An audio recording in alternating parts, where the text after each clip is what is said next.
was smiling in front of everyone, candles lit, cake ready, when an anonymous video popped up on my phone. And in 1 second, my whole world collapsed. Before I continue, make sure you subscribe and share this story, because what happened next will leave you speechless. It was supposed to be my happiest day. My friends had thrown a surprise birthday party at a fancy rooftop restaurant. Music, lights, laughter, everything looked perfect. But deep down, I'd been feeling uneasy for weeks. I'd noticed little things. My boyfriend, Ryan, being distant, my best friend, Claire, always texting him, and those sudden work emergencies he kept having every weekend.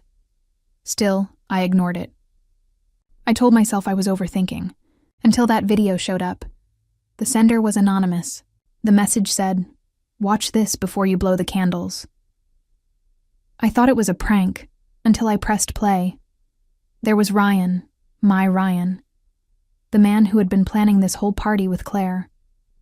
And there they were, together, laughing, touching, whispering like lovers. In the same hotel where he told me he was working late. My hands started shaking. My vision blurred. Everyone around me was cheering, waiting for me to cut the cake, while I was watching my heart shatter in HD. Claire's phone buzzed right beside me. The same video notification appeared on her screen. Our eyes met. Her face turned pale, and that's when I knew. It wasn't fake. It was real. I looked at Ryan across the table, smiling like nothing happened. I forced a smile back, blew out the candles, and said loudly, "You know what? I think this party's over." Everyone froze. "Piper, what's wrong?" Ryan asked, pretending to care. I turned the phone around, hit play again, and let the video speak for itself. Gasps filled the room.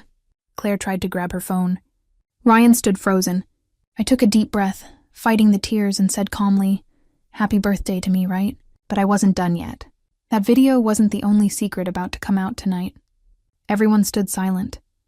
The music stopped, and all I could hear was the sound of my own heartbeat pounding in my ears. Ryan's fake smile had vanished.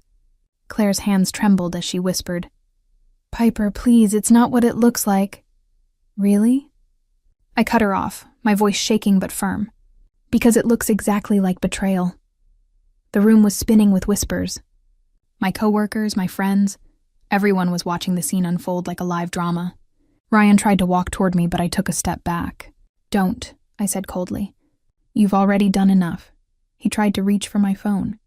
"Piper, let's talk about this privately." I laughed bitterly. "You had months of privacy, Ryan. This is my reality check. And yours." The manager came over, asking if everything was okay, and I just said, "Cancel the party. I'm done celebrating lies." I grabbed my bag and walked out, ignoring the stares, the pity looks, the whispers following me to the elevator. My hands were trembling so bad I could barely press the button. When the elevator doors closed, I finally let the tears fall. But under the pain, there was something else, a strange kind of calm, the kind that comes right before a storm. That night, I sat in my car for hours, replaying every memory in my head, the late replies, the fake work calls, Claire's sudden closeness. Every red flag I ignored now burned in my mind like fire. Then, another notification popped up on my phone, from the same anonymous sender. This time, it wasn't just a video. It was a folder. Inside were dozens of photos, voice recordings, even receipts. All proof of how long Ryan and Claire had been sneaking around behind my back. My whole body went cold. But when I saw the last file, labeled "For You, Piper," my heart dropped even lower, because what I opened next didn't just expose Ryan's betrayal. It revealed something far bigger and far darker that I never saw coming. The file opened with shaky footage, like someone had filmed it secretly through a half-closed door. At first, I saw Ryan pacing around a room, his voice low and nervous. Then Claire entered, holding a folder. She said, "Once Piper signs those documents, it's over. We'll finally get what we wanted." My stomach twisted. "Documents? What documents?" Ryan replied, "She'll never notice.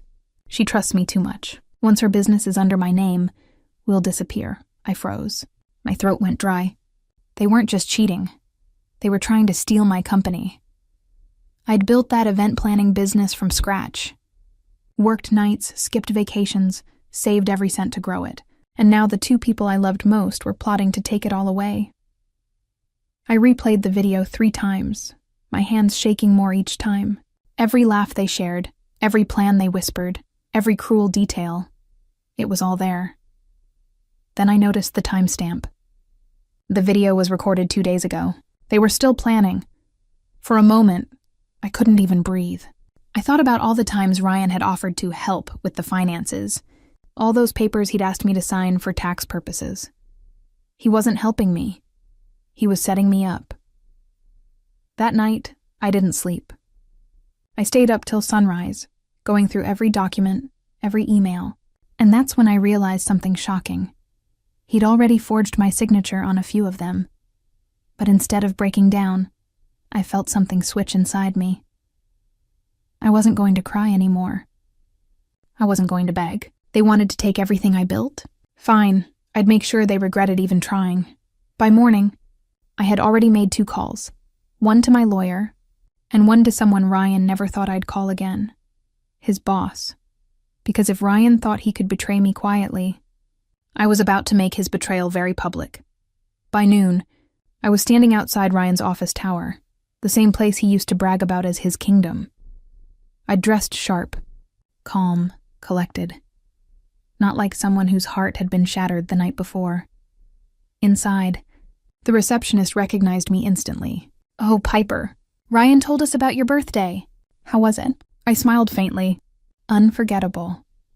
When I walked into the conference room, Ryan's boss, Mr. Holden, was already waiting. He looked serious. "You said it was urgent," he said. "It is," I replied, sliding my tablet across the table. "You should see what your senior manager has been up to." He clicked play. The same video, the same conversation. Ryan's voice echoing in the quiet room. "Once she signs those documents, it's over." By the time it ended, Mr. Holden's jaw was tight with anger. "He used company time for this?" he muttered. I nodded. "And he forged my signature on legal contracts. I thought you should know before his next client meeting." Just then, the door opened, and Ryan walked in, completely unaware of the bomb waiting for him. "Piper?" he said, shocked. "What are you doing here?" "Saving myself," I said calmly.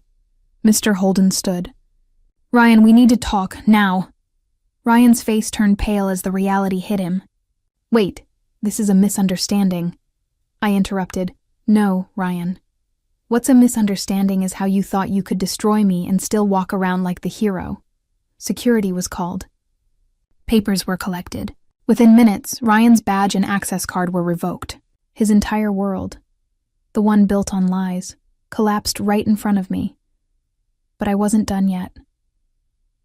When I walked out of that building, Claire was waiting near the parking lot, her eyes red.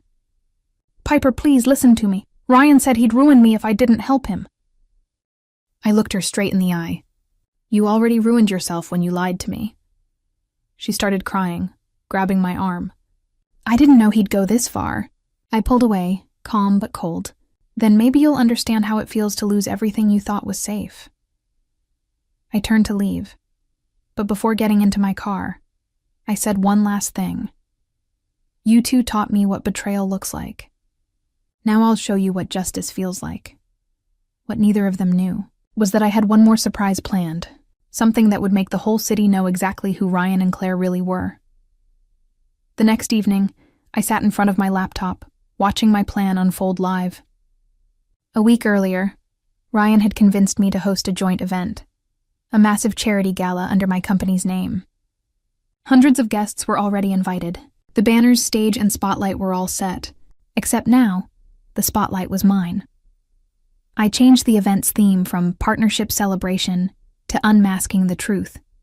And since the invitations were digital, every guest, from clients to journalists, had already seen the new headline. When Ryan and Claire arrived, they were smiling, pretending like nothing happened. Ryan even tried to hug me, whispering, "We can fix this, Piper." I smiled back. "Oh, I'm sure we can." The lights dimmed, Cameras flashed, and I stepped onto the stage. "Good evening, everyone," I said, my voice calm and steady. Tonight was supposed to be about celebrating teamwork. But sometimes, teamwork means exposing the people who work against you. I tapped my tablet, and the big screen behind me came alive. The video started playing, the same recording that destroyed me days ago. Gasps spread across the room. Ryan froze. Claire covered her mouth. The whispers turned into full-blown shock as the video showed them plotting to steal my business. Ryan rushed to the stage, hissing, "Piper, stop this! You'll ruin us!" I stepped closer, my voice low but sharp. "You ruined us the moment you lied." The audience was silent. Mr. Holden was there too, watching everything. He walked up to the mic and said coldly, "Ryan Matthews, you're officially terminated from all company contracts effective immediately." Security escorted Ryan and Claire out as the crowd erupted in murmurs. Some clapped. Others just stared in disbelief. I stood tall, heart pounding, not from fear but from relief. After the event, people came up to me, shaking my hand, congratulating me for standing strong. One older woman said softly, "You didn't just expose them, honey. You inspired every woman in this room." As I walked out into the cool night air, I finally took a deep breath. The city lights shimmered, and for the first time in weeks, I felt free. Ryan had my love. Claire had my trust. They both broke it. But what they didn't know was that their betrayal built something inside me. Strength. I got in my car, smiled at my reflection, and whispered, "Happy birthday to me, Piper. You survived the worst, and turned it into the best revenge."